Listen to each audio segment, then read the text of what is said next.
Ito yung tinatawag na asida.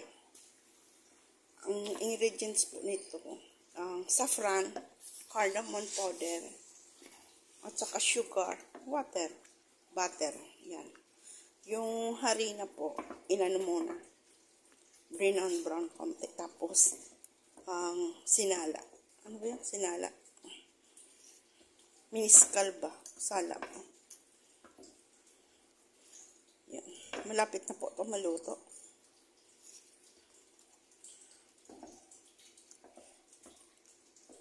Dapat po ganito ang texture niya.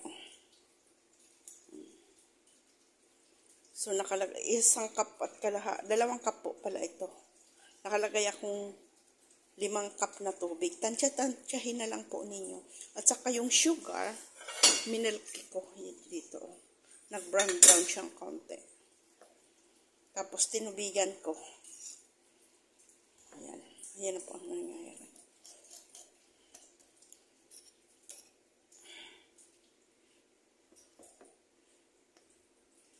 So, papaanuhin po natin yan. Tapos, tatakpan natin. After that, okay na po yan. Tatakpan muna natin. Sa painin lang, konting apoy. Liit na apoy lang po yan. So, ngayon lalagyan natin ng dito, para hindi masunog. Yan, tinapingan ko ulit siya ng butter, saffron, at saka cardamom powder. Tapos, tatakpan ulit natin na magbukal-bukal siya. Gaganon siya, kukulok ba? Mamaya papakita ko sa inyo. Ayan. Malapit na po yan. Yung pong sa babaw natin yan, ito, hell powder, saffron, tapos butter.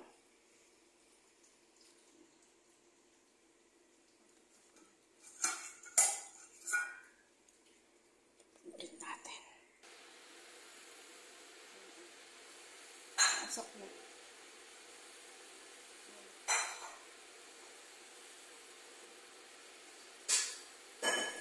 Asida.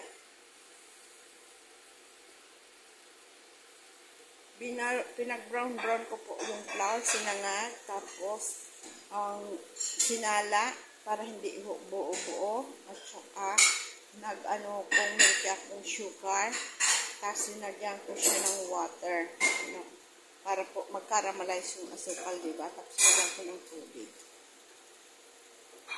Bali po yan mga isang cup kalahating asukal. At saka ang tubig, more than 5 cups. Pwede rin siguro 6 cups na. It's already done na po yan. Sida.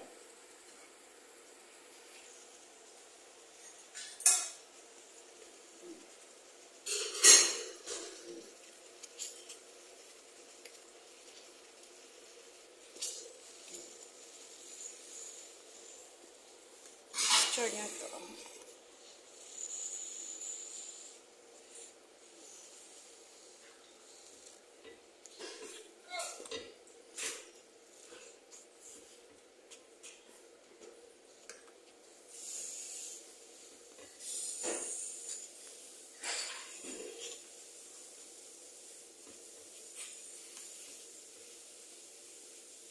Ang sarap po nito. Kung sa amin tawagin ito inakay, parang inakay siya.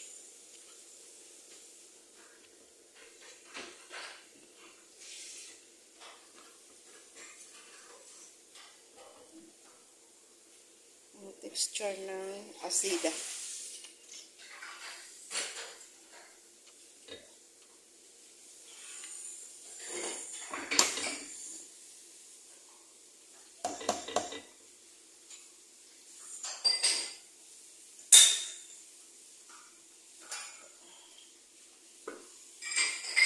Dana po yan.